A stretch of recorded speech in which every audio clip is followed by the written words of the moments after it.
Good evening. Welcome to FDIC Live, and it's being brought to you by Firehouse Subs. My name is Doug Randell, and I am the host of the EMS Pod with Chief Randall. And I want you to know that I'm excited to be here at FDIC. And it gives me an opportunity to meet people that I haven't seen in maybe a year or a few years, but also to have conversations and network with people who are industry leaders within the business of the fire and EMS world. But more specifically, we're talking about the nation's certification folks, and that is the National Registry. So I have been honored to have Mr. Bill Seifert from the National Registry of EMTs. He is the CEO and Executive Director of the National Registry. Mr. Seifert, thank you for joining. It's my pleasure and honor, and thanks for the invitation. Glad to be here.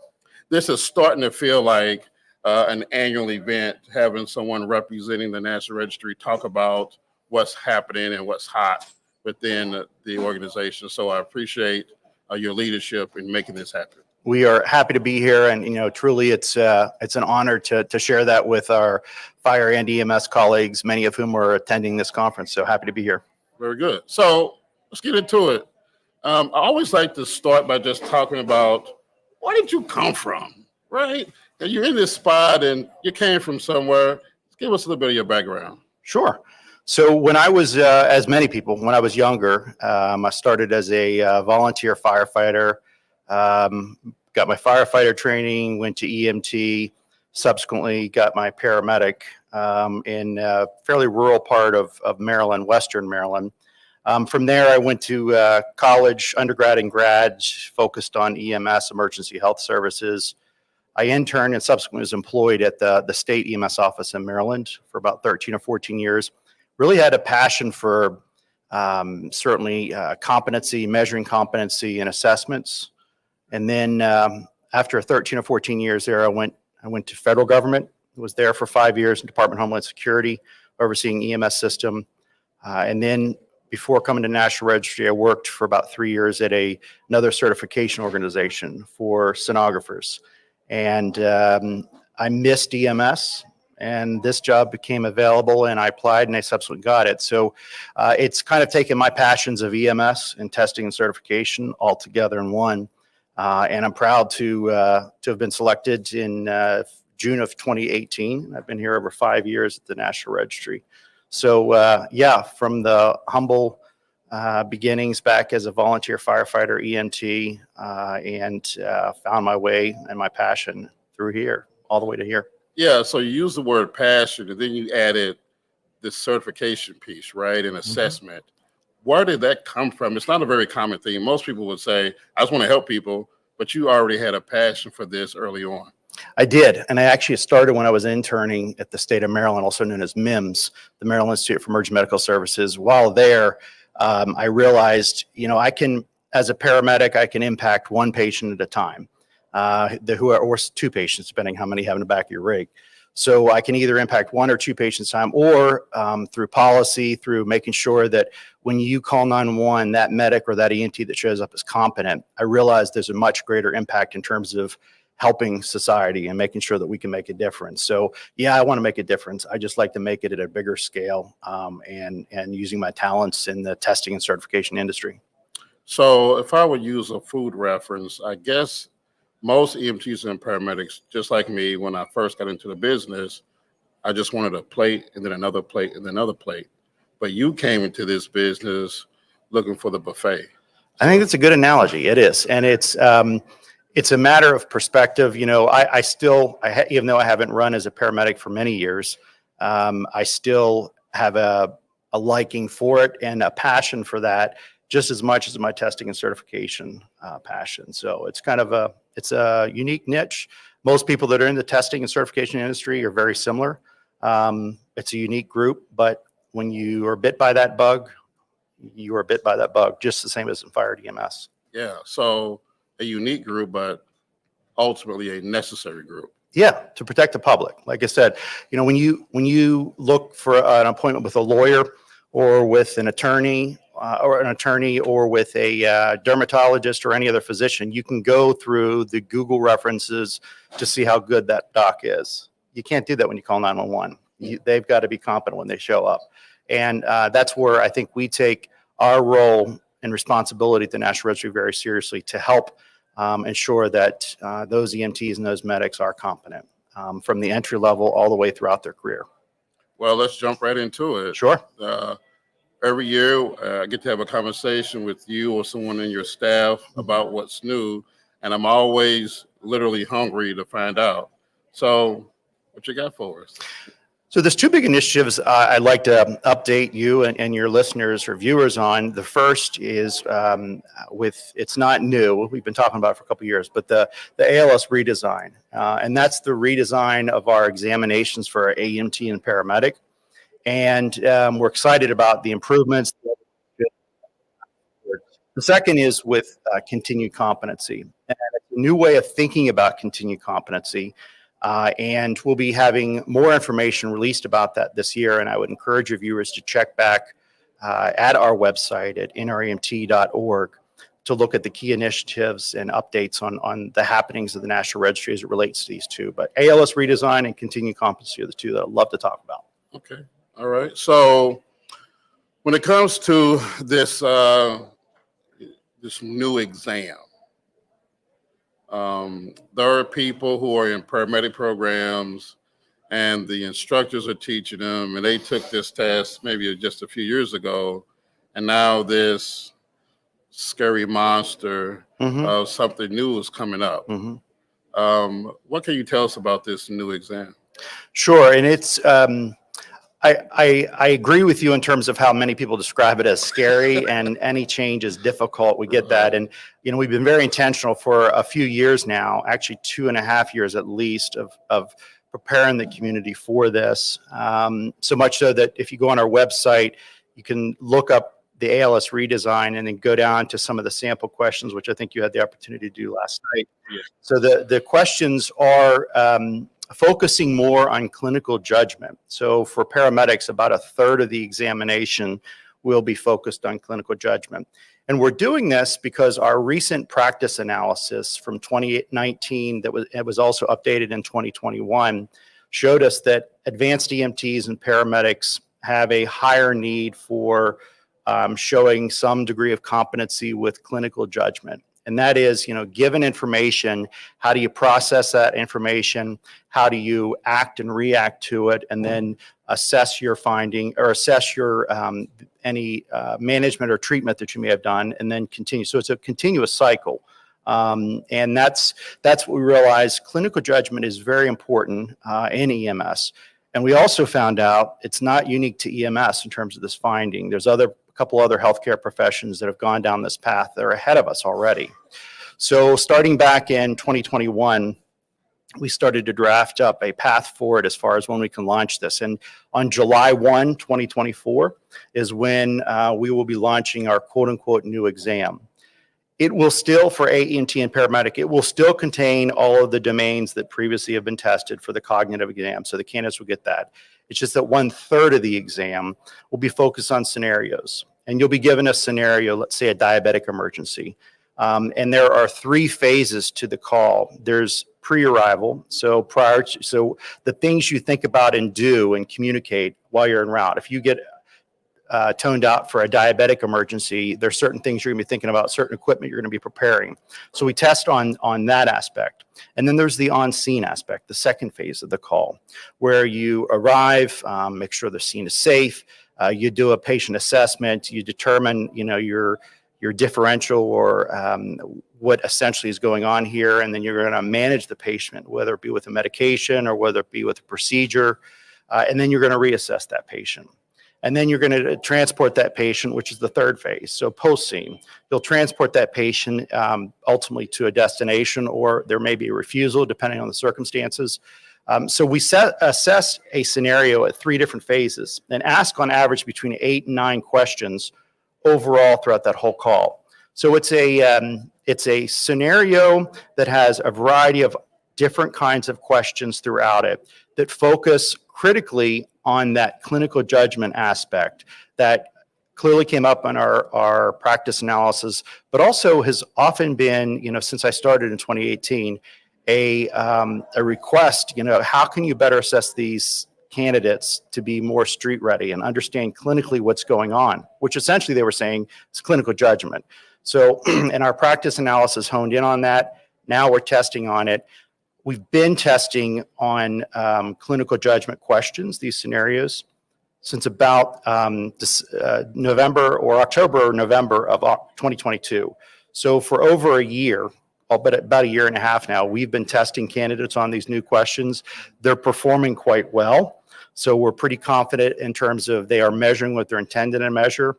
And we're not anticipating any changes in pass rate, whether it be up or down, because we've had our standard setting process. We've tested these questions, and we're pretty confident in their future success once we launch this fully and they go live on July 1.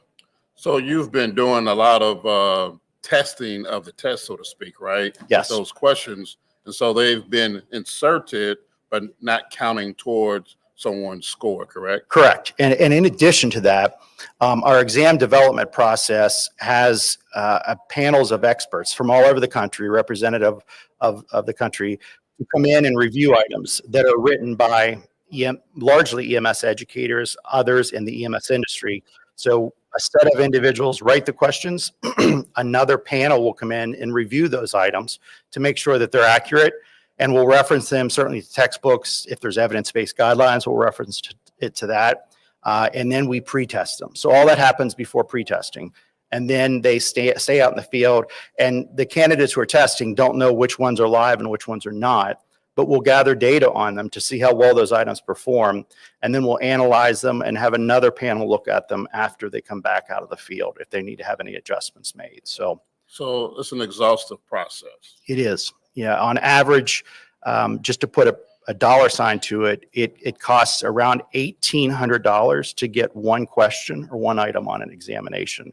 So there's an extensive process that goes into that item. We call the questions items leading up to going on an exam. And then we have staff, psychometric staff and exam content staff in-house at the National Registry that will monitor those items both when they're pre-testing and once they're live. So it's a very rigorous process. And that's all that we do at the National Registry. That's our main mission, is to ensure competency of EMS clinicians. So I've been fortunate 2 or 3 times to actually be part of the item analysis. Oh, good. And I do have one memory that I would like hopefully to share. Positive.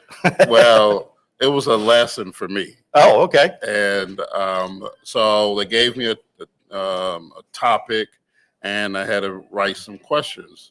And so here comes the moment of truth at the registry with all these questions start popping up on the screen.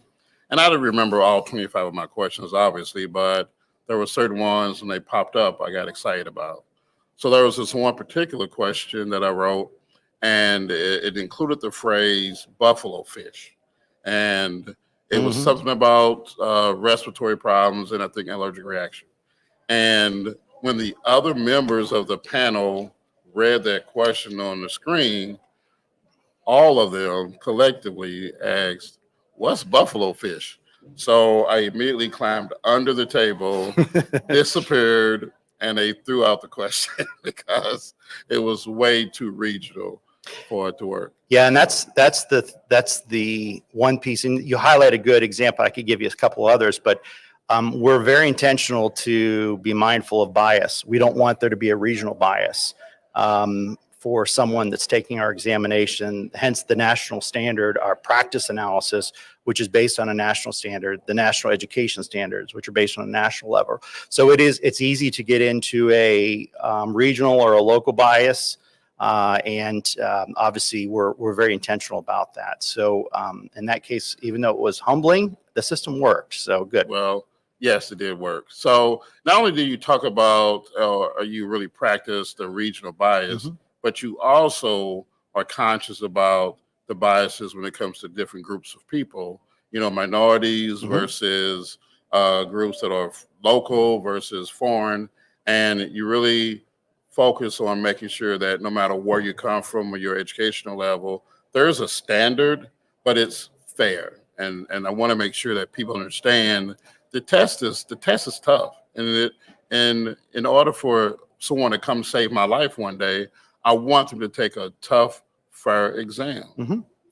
So a couple items there I'm going to talk about. One is our analysis that we do to make sure that we're not inappropriately discriminating against people who are competent just because of some other factor that may be associated with. You can fill in the blank as to what that potentially could be.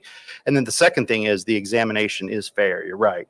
The examination by its nature, with all of our exams except our AEMT right now, which is still a linear exam, is adaptive. And by its nature, adaptive tests test the individual candidate to their abilities. So if you're smart and you get an item correct, it will give you a harder question. If you get that right, it'll give you another harder question. If you get it wrong, it gives you an easier question. So it tests you to your ability. So many candidates, when they're done testing, will come out of the testing center and say, that was the hardest examination I've ever taken in my life. And it probably is, because it tests them to their abilities. And what we're looking at is to make sure that with the adaptive test, in a very efficient manner, as quick as possible, is this person competent or not? So we'll give them several questions from all the domains. And now a third of their exams can be on clinical judgment. Can they handle a call from beginning to end competently and safely? So we will be able to measure that pretty accurately on these examinations going forward. So, but we do it with a lot of data behind it to make sure that it is fair. As it relates to the discrimination aspect of that, one thing that we do is we prospectively, once we launch items, and even before in the pre-test era, we will monitor questions to make sure that irrespective of gender or race or identity, the individual is not discriminated against. So we make sure that we monitor that items perform in all groups and subgroups equally. If it, for example, if an item is disproportionately negative against females over males, that has an error in terms of its ability to fairly and appropriately discriminate competency from lack of competency. So we will then flag those items and go through an additional review, through additional panel. So we are always mindful of that, and it's a requirement of our accreditation body that accredits our examinations. The National Commission on Certifying Agency, that's the body that independently assesses our examinations and our processes to make sure we follow them. And that's one of the requirements that we have as an accredited organization with accredited examinations, that we have to be mindful and monitor the performance of all our items. So it sounds like to me that, this process helps the EMS community go from being just technicians to real clinicians. And that helps in those testing processes that are checked and double checked. So that's very exciting. Yeah, it is. In terms of the process that we follow under NCCA, which is the accrediting body, we are very fortunate to be amongst others who are accredited, others in the allied health field, in the medical field, and other fields that follow these rigid standards for high stakes testing and certification organizations. Well, the way that we've taught 10, 15 years ago, that's going to have to also evolve as well, because we have to teach these EMTs and paramedics to evolve with the process. And so hopefully these instructors that are listening, and then the employers that are employing these individuals, know they're not just hiring baseline competent people, but they're also hiring people that are clinically competent. That's absolutely right. And one other thing that popped in my head as soon as you're referencing that, you mentioned employers, you mentioned educators, and I'll throw in their medical directors. It's truly a systems approach. It's not just the national registry who ensures that someone's competent. It's the education program who has these kids for paramedic for upwards of a year sometimes. And they have the student minimum competencies, which is the amalgamation of evidence, or the gathering of evidence over time that can show, yeah, these students have run pediatric calls, geriatric calls, trauma calls, cardiac calls, respiratory. They've done so many IV sticks successfully. They've given so many medications. There's a portfolio or a student minimum competency document that can show these students are competent. So that's the role that the educators play. The state regulators make sure that those education programs actually are doing what they're supposed to be doing, that the educators are well informed. COA MSP under KHAP comes in and credits those paramedic programs. So they do their part to make sure the education is solid. Medical directors make sure that the medical content is accurate. And then the employers do the training officer stuff. So they do the capstone experience and the clinical experience in the field. All of that is a result of each doing their part. And the registry, we give our examination independently to validate that the person's competent. But we couldn't do it alone, and we can't do it alone, which is why that systems approach to EMS education is so vitally important. It's a village, that's for sure. It is a village. Very well stated. So now these EMTs and paramedics are licensed, and here comes the task of, oh, gotta renew. Oh my goodness. In the state of Indiana, for example, every 2 years you gotta go through the process, right? Like, man, it came fast. Mm-hmm. But I'm reading something about continued competency. As the kids will say, what the heck is that? Mm-hmm. Yeah, so we're thinking differently about how we ensure continued competency. We're pretty good at doing it at the beginning because we can give examinations that are valid, reliable, psychometrically sound, and legally defensible. Our recertification model right now in EMS across the country, largely, with very few exceptions, is a continuing education only model. Meaning, if you can get approved, state approved or CAPC approved continuing education, you can check your box for another couple years, or however the period may be in your state. For National Registry, it's 2 years. The National Registry's model to this day is a Con Ed only model. And we are, as an industry, we have an opportunity to align ourselves with other industries that think about this differently. There are other ways in which we can ensure continued competency. Getting back to that example I said at the very beginning, when you call 911, you want that medic or that EMT that shows up to be competent. And yeah, if they, I mean, I tested, I just got my 30-year certificate this year as a National Registered Paramedic. So I've been a paramedic for 30 years. Wow. You don't want me handling many patients anymore because I don't touch patients. But if I were still in the field, I would want to make sure that I'm a lot more skilled in terms of my local protocols, in terms of my skills and my abilities.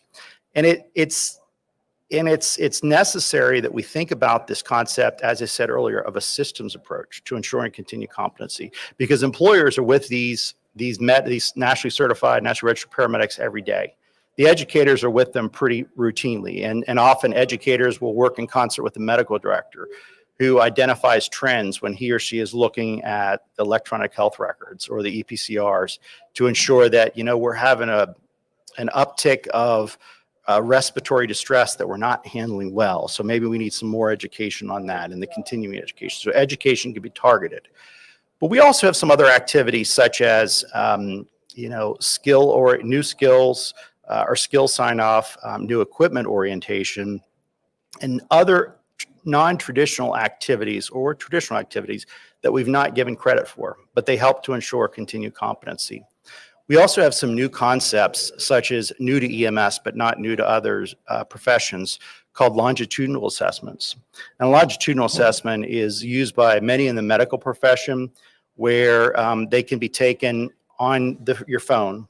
And maybe every 4 months, 3 or 4 months, you're given some questions on a series of topics that you know about, and you can answer them. And if for example, if you get it incorrect, it gives you feedback, and then it gives you another question related to that. So there's really, it's in essence, I call it learning through testing. That's not probably the proper terminology for it, but longitudinal assessments allow for EMS clinicians or others outside of EMS to be tested periodically in a non-threatening and a non-punitive way that gives them feedback. So we're looking at that as an option. We've had testing as an option, the recert by examination, where a candidate, EMT or a paramedic or AMT or EMR can come in and take the examination every 2 years. And surprisingly, only about 2% actually do that. Remember, that examination is set for entry-level competencies, not set for mastery. Most candidates, actually, our pass rate is very high in the upper 90% for individuals that choose to test by examination. But we're looking at some other alternatives to continuing education for ensuring continued competency.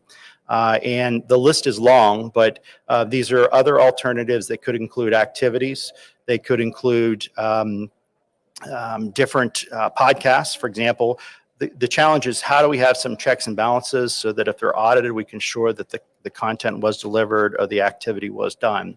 So for the last 2.5 years, we've had a committee comprised of about 17 or 18 organizations nationally across the country, various fire and EMS organizations all represented. And we are creating this this visionary document called the EMS Continued Competency Agenda for the Future, a systems approach. And it has a vision as to how we can think differently about continued competency. And with that will be a roadmap as to how we can implement it. We think about this from, certainly at the center of this is the patient, and surrounding it are the EMS clinicians, the employer, and the medical director. They're the three that deal with the EMS clinician the most. The patients, the employers, and the medical directors are dealing with the EMS clinician most often. But supporting that are associations, are regulators, and educators and training officers. So everyone has a different role in ensuring continued competency. I mean, the most important is the EMS clinician. We have a professional responsibility to ensure competency. For example, I said earlier, I haven't touched a patient in probably over a decade. If I were to go back and do that, I would have a personal responsibility to make sure that my skills are up to date, that my knowledge is up to date, and that my medical director would not let me be able to function until that. The employer would not let me function until I was able to do that. So that's that systems approach that has safety valves and different roles and different lenses through which you look, all to ensure whenever you call 911 or a loved one calls 911, that medic showing up is competent. Well said. Wow. It's a lot happening. It is. And I'll add one more thing that I felt that this concept of continued competency agenda and the subsequent roadmap will be shared more openly with the public in the coming months. So more to come about that. And I'd encourage your viewers and listeners to go to nremt.org under the key initiatives, and they can follow that continued competency agenda. But we have been working closely with the various associations in EMS and fire. We will be releasing that through their channels and through our channels in the coming months. This is one of the great times to participate in the process instead of being on the sidelines. So hopefully the people that are watching and listening are excited as I am about the opportunity that's coming. And we know we got more things to come when it comes to what the National Registry does. So I really look forward to it. I really do. So I want to thank you for coming and really just breaking down what's happening. And I think it's important for this annual update because sometimes we're just kind of going through our day and we really don't know what's happening around us. And it's a re-energizing type conversation. And I know it is for me. So the folks that watch and listen, I'm sure they're getting some nuggets out of these conversations. So I really appreciate you taking out the time out of your schedule to sit with me and have a conversation. Yeah, it's my pleasure. And as always, if anyone needs anything from the National Registry, they can go to nremt.org or contact us via phone at 614-888-4484. Fantastic. Well, that concludes another episode of the EMS Pod with Chief Randell. And I want to thank all of you for watching and listening. And tune in. I'll have another one for you. Thank you.